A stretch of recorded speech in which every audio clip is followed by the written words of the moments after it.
Magandang araw sa inyong lahat. Welcome sa Sharing Experiences channel kung saan nagbabahagi ako ng experiences ko para mas mapagaan tayo sa pag-aaral ng German. So ngayon naman ang pag-uusapan natin is ano ba yung mga dapat nating iwasan habang nasa language training tayo. Iwasan din natin na makinig sa mga negative comments ng mga tao sa paligid natin. Yung mga negative comments na yan, madalas pa maririnig mo yan sa mismong kaklase mo. Sinasabi nila na, "Mahirap yang Germany. Naku, hindi tayo makakapasa dito. Naku, marami nang bumagsak dito." Kapag dating sa Germany nabalitaan ko na ang laki-laki pala ng tax. Wala din pala tayong kikitain. Mas malaki pa yung tax mo, halos kalahati ng kinikita mo tax. So, naku, hindi na ako umaasa makapasa ako o hindi, bahala na, 'di ba? Yung mga negative comments na yon na nanggagaling sa ibang tao, nanggagaling sa kaibigan mo, nanggagaling sa pamilya mo, nanggagaling sa kaklase mo, nanggagaling sa kung kani-kanino, nanggagaling sa balita o kung saan man, yung mga negative comments na yan, maaapektuhan ka niyan. Pag nakikinig ka sa negative comments, manghihina at manghihina ka. Totoo. Totoo na malaki ang tax sa Germany. Totoo. Totoo na maraming bumabagsak sa German language training. Okay, totoo naman talaga yun. Pag nakikinig kasi tayo sa negative comments, ang nangyayari, meron kasi tayong pangarap, di ba? Di ba may pangarap ka? Ano bang pakikinggan mo? Gusto mo bang kunin yung pangarap mo o hindi? Yun lang yung pinag-uusapan natin. Gusto mo bang kunin yung pangarap mo o hindi? Kasi pag kinuha mo yung pangarap mo, merong advantage, merong disadvantage, merong kontra, at merong pro. Merong negative, at merong positive. So, hindi tayo nagsusugarcoat, hindi tayo nagpapanggap na lahat magaganda, 'di ba?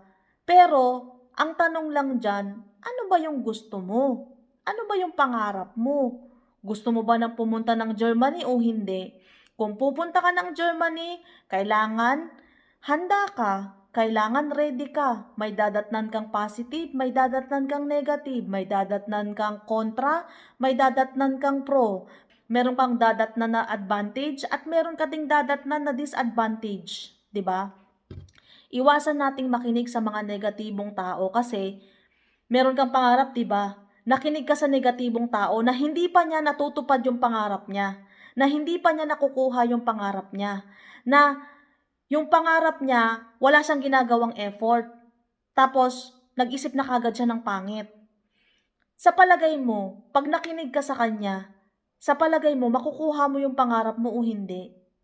Hindi mo makukuha yun. Magiging kagaya ka niya. Magiging kagaya ka dun sa statistics na nanghina. Kasi yung ibang tao ganyan parang yan yung coping mechanism na, ay marami namang bumabagsak Kaya pag bumagsak ako, ayos lang. Ay, malaki naman ang tax sa Germany. So, ibig sabihin, kahit bumagsak ako, hindi ako makapunta ng Germany, ayos lang. May tawag sa psychology dyan, nakalimutan ko na kung ano ba yung tawag dyan Yung gusto mong kunin, pero dahil hindi mo makuha, sisiraan mo na lang. Para kampante yung loob mo, para mapalagay yung loob mo na kahit hindi mo nakuha, ayos lang. Meron naman na ayaw niyang kunin, pero pumasa siya, di tuwang-tuwa siya kasi, ay hindi ako nag-effort pero nakapasa ako. Yan yung coping mechanism ng tao na makuha ko to o hindi, okay lang kasi pangit naman siya sa imahe ko Okay lang kahit hindi ko siya nakuha. Meron namang mga tao na hindi siya nag-effort pero nakuha niya. Di tuwang-tuwa siya kasi parang konti lang yung tinaya niya pero ang laki ng balik sa kanya. Parang hindi ako nag-effort pero pumasa ako. Wow, 'di ba? Mga swertihan, yung mga sinwerte. Sinwerte ka, okay, sige, maganda yung swerte na yon. Pero pagdating mo dito sa Germany, kailangan mo nang humarap sa realidad na okay, sinwerte ka, pero pagpunta mo ng Germany, kailangan mag-effort ka na. Ilabas mo na yung skills mo, ilabas mo na yung natutunan mo.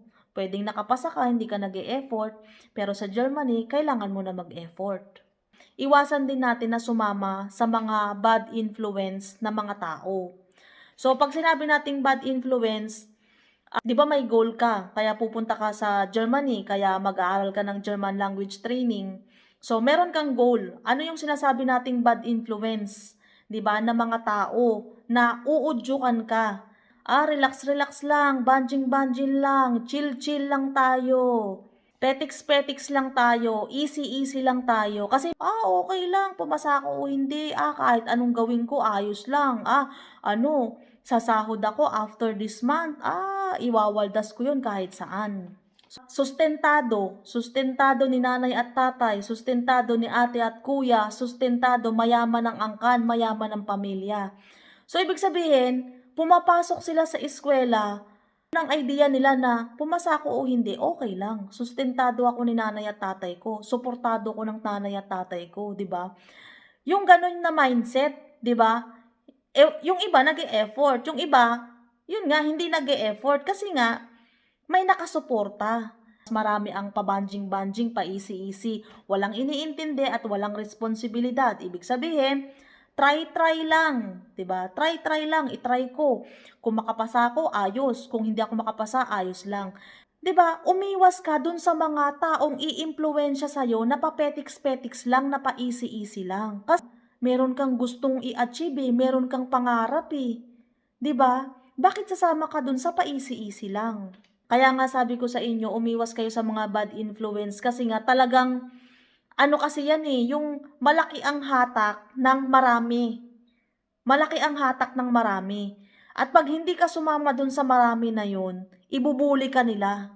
Yung aasarin ka nila, lolokohin ka nila, pagkakaisahan ka nila, kasi nga mas marami sila. Pero yun nga, tatagan mo yung sarili mo na nagpunta ka sa German language para mag-aral, nagpunta ka sa German language para matuto, hindi para makipagbarkada, hindi para gawin yung ginagawa nila, hindi para magsayang ng oras, hindi para magsayang ng pera, hindi para magsayang ng kung ano-ano, 'di ba?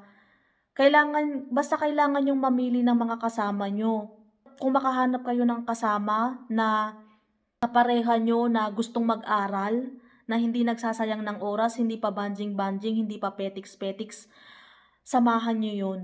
Pero kung wala kayong makitang kasama na gustong mag-aral din, na nag-e-effort talaga, na kumbaga yung oras talagang dedicated dun sa pag-aaral, mas maganda wala na lang kayong kasama. Kaysa may kasama nga kayo, pero iimpluwensyahan naman kayo na magsayang ng oras, 'di ba? Mas maganda na lang wala ka na lang kasama. Kaya ako hindi talaga ako sumasama sa kanila, kahit na nagpa-party sila, kahit buong klase silang nagpa-party, hindi ako sumasama. Kasi yun nga yung goal ko, Nagpunta ako ng German language para mag-aral. At ayokong mag-aksaya ng oras, ayokong mag-aksaya ng pera, ayokong mag-aksaya ng lakas na kahit kanino. Minsan sumasama ako sa kanila 1 beses, 2 beses. Pero yung pagsama ko sa kanila ng gano'n, pinanghinayangan ko din yun, Tsaka parang nagsisi din ako nung sumama ako sa kanila, kasi iba talaga yung mindset nila at iba yung mindset ko. Iba yung gusto nilang makuha, iba yung gusto kong makuha. Kumbaga, iba sila ng paraan kung paano nila kunin ang isang bagay. At ako, iba din ako ng paraan. Iwas lang tayo sa mga bad influence o sa mag-iimpluwensya sa atin na mag-aksaya ng oras, mag-aksaya ng pera, mag-aksaya ng lakas, walang kakwenta-kwentang bagay. 'Di ba? Walang problemang magsaya, Pero ako kasi hindi ako nagsasaya na kasama yung mga taong hindi ko kilala at hindi ko gusto.